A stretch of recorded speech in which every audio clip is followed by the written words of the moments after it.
Sir ఇక్కడ అందరూ చూస్తుంది ఏదో అక్కడ మహావిష్ణు విగ్రహం దగ్గర మలమూత్ర విసర్జన జరుగుతోంది, అలాగే మద్యం బాటిల్ కనిపిస్తున్నాయి అన్నది అంటే భూమన కరుణాకర్ రెడ్డి గారి టార్గెట్ కాదు. ఇది మొత్తం ఒక సైడ్ అంశం. మెయిన్ అంశం ఏంటి అంటే బ్రహ్మోత్సవాలు రాబోతున్నాయి. సో బ్రహ్మోత్సవాల టైంలో ఏదో ఒక అలజడి సృష్టించాలి. అందులో భాగంగానే ఇది ఇలాంటివి ఇంకా ఇప్పుడే ఇలా జరుగుతుందంటే ఇంక రేపు బ్రహ్మోత్సవాల టైంలో ఏం జరిగే అవకాశం ఉంటుందో అని కూడా భయపడుతున్న పరిస్థితి. సో అది కూడా ఒక రీజన్ అయ్యి ఉండొచ్చు అంటారా?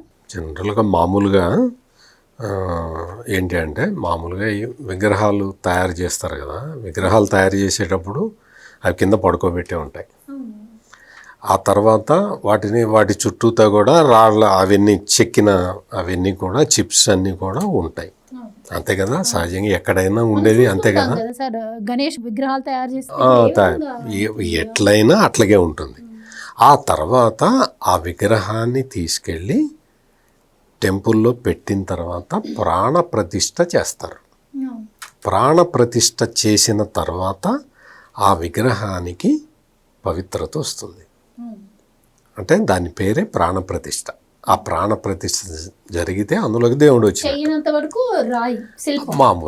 మామూలుగా అట్లా ఉంటుంది. చెక్కే వాళ్ళు శిల్పులు దాని మీద కాలు పెట్టి చెక్కుతారు, చెక్కచ్చు. లేదు దాని మీద కూర్చొని చెక్కచ్చు.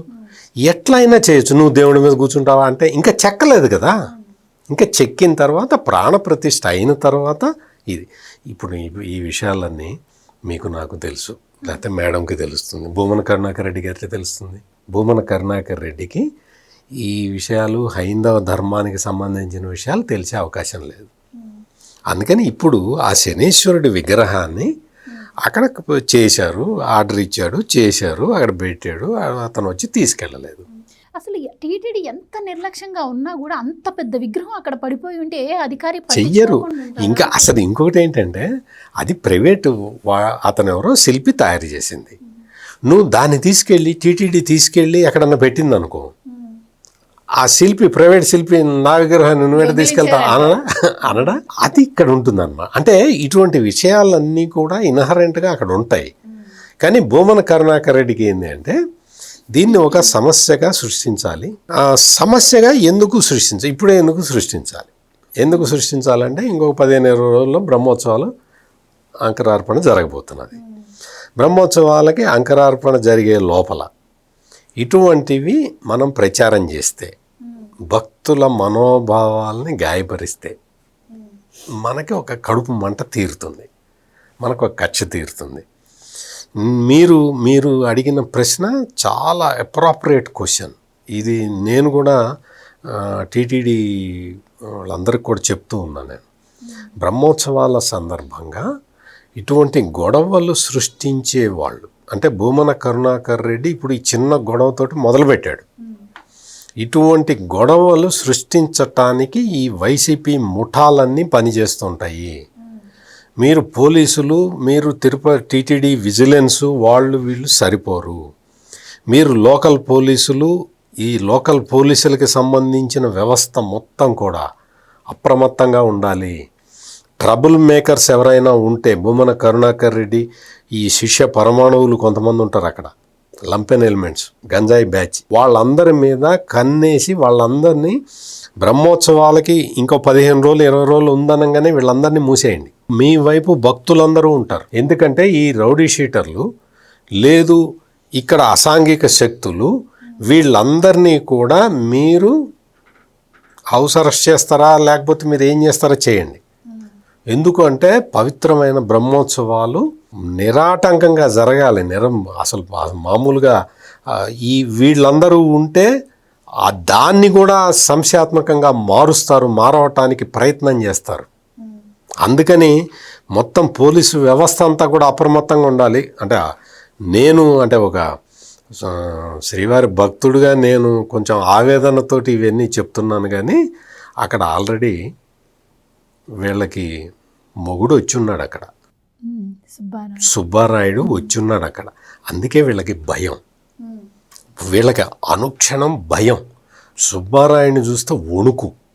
ఆయన తిరుపతి జిల్లాకి ఎస్పీగా రావటంతో వీళ్ళకి ఒక్కొక్కళ్ళకి కింద కాళ్ళ కింద భూమి కంపిస్తూ ఉన్నది. అందుకని నేను ఇప్పుడు ఏవైతే చెప్పానో అవన్నీ బహుశా పోలీసులు, లోకల్ పోలీసులు వాళ్ళు టేక్ కేర్ చేస్తారు. అందులో ఎటువంటి డౌటు లేదు. ఇటువంటి బోగస్ ప్రచారాలని చేయటం, బోగస్ ప్రచారాలని ఎంత ఎఫెక్టివ్గా చేస్తున్నారు వీళ్ళు అంటే, గోవులు అక్కడ తొక్కిసలాట జరిగిన దగ్గర నుంచి తొక్కిసలాట మీద ఇట్లాగే చేశారు. మొత్తం అంత వెతికితే వాడు వైసీపీకి సంబంధించినవాడు, ఈ బొమ్మన కరుణాకర్ రెడ్డి రిలేటివ్ ఇది ఉంది. అతన్ని అక్కడ ఆ తొక్కిసలాట జరిగేలాగా చేసిన వ్యక్తిని సస్పెండ్ చేసి వదలు పడేశారు. దాంతో అతను ఆ గోశాల ఇన్ఛార్జిగా పనిచేశాడు గతంలో. అందుకని గోశాల విషయాన్ని బయటికి తీసుకొచ్చాడు. అంటే ప్రభుత్వాన్ని డైరెక్ట్గా తిరుమల తిరుపతి దేవస్థానం ట్రస్ట్ బోర్డుని, ప్రభుత్వాన్ని డైరెక్ట్గా బ్లాక్మెయిల్ చేసేయటానికి వీళ్ళందరూ సిద్ధపడుతూ ఉన్నారు. అందుకని ప్రభుత్వం ఎక్కడా కూడా, ప్రభుత్వం కానీ టీటీడీ బోర్డు కానీ ఇటువంటి బ్లాక్మెయిలర్కి ఎట్టి పరిస్థితుల్లో లొంగద్దు. ఎందుకు అంటే ఈ లంపెన్ ఎలిమెంట్స్ ఎవ్వడికి క్రెడిబిలిటీ లేదు, ఎవ్వడికి క్రెడిబిలిటీ లేదు. ఈ బొమ్మన కరుణాకర్ రెడ్డి అండ్ బ్యాచ్ ఒకసారి ఒక సందర్భంలో అక్కడ అన్నమయ్య సర్కిల్లో అన్నమాచార్య విగ్రహానికి ఒక నల్ల గుడ్డ కప్పి ఉన్నది, నల్ల కవర్ ఒకటి కప్పి ఉన్నది అనమాట. కప్పు ఉండగానే వెంటనే వీళ్ళు మొదలుపెట్టారు. పొద్దున్నే తెల్లవారుజామున 5:30-6 మొదలుపెట్టారు. ఆ అన్నమయ్య విగ్రహానికి అపచారం, తిరుమలలో తిరుపతిలో వెంకటేశ్వర స్వామి సన్నిధిలో అన్నమాచార్యకి దిక్కు లేదా, అన్నమాచార్యకి అపచారం చేస్తారా, హైందవ ధర్మం ఏమైపోయిందని మొదలుపెట్టాడు ఈ బొమ్మన కరుణాకర్ రెడ్డి. వాళ్ళకి టీటీడీ వాళ్ళకి అర్థం కాల, ఏం జరిగింది అసలు, అన్నమాచార్య విగ్రహాన్ని ఎవడు అట్లా ఆ కవరు, చెత్త కవర్ని కప్పాడు అని చెప్పి వాళ్ళు అక్కడ బస్ స్టాండ్లో మొత్తం అంతా CCTV ఫుటేజ్ అంతా వెతికి దాదాపుగా ఒక 7-8 గంటలు కష్టపడ్డారు. అసలు ఏంటో తెలియదు, అసలు ఎవడు చేశాడు ఈ పని అని. ఎవడో ఒక పిచ్చోడు వెళ్తూ ఆడి దగ్గర ఉన్న కవర్ని తీసి తగిలిచ్చాడు. అడుక్కునే వ్యక్తి పిచ్చివాడు, సగం బట్టలు కూడా లేవు వాడికి. వాడు చేసిన పనికి, అంటే వాడితోటి ఇళ్ళే చేయించారో మనకు తెలియదు. అప్పటికి ఇంకా ఇంత కుట్ర చేస్తారు వీళ్ళు వెంకటేశ్వర స్వామి మీద అని భక్తులకు కూడా తెలియదు. అంటే అటువంటి చిన్న ఏదో ఒక పొరపాటున ఒక పిచ్చివాడు అడుక్కునేవాడు చేసిన సంఘటనని కూడా రాజకీయానికి వాడుకోవటానికి ఈ బొమ్మన కరుణాకర్ రెడ్డి బ్యాచ్ ఏ విధంగా ప్రయత్నం చేస్తుందో చెప్పటానికి నేను ఆ ఎగ్జాంపుల్ చెప్పాను. అంటే పెద్ద ఎగ్జాంపుల్ ఏది, గోవులు చచ్చిపోయినాయని చెప్పటం, చిన్న ఎగ్జాంపుల్ అన్నమయ్య విగ్రహానికి అపచారం జరిగిందని ప్రచారం చేయటం. అందుకని రాబోయే బ్రహ్మోత్సవాల సందర్భంగా కూడా భక్తులందరూ స్వామివారి భక్తిలో నిమగ్నమై ఉన్న టైంలో మొత్తం టీటీడీ ఉద్యోగస్తులు, వాళ్ళందరూ అధికారులు అందరూ కూడా వాళ్ళ పవిత్రమైన కార్యక్రమాల్లో నిమగ్నమై ఉన్న సమయంలో ఈ దుష్ట బ్యాచ్ ఏదైనా చేయటానికి ఆస్కారం ఉంటుంది. కాబట్టి ఈ రోజు నుంచే వాళ్ళని కంట్రోల్ చేయాల్సిందిగా నా విజ్ఞప్తి. Please subscribe to Leo news for more videos.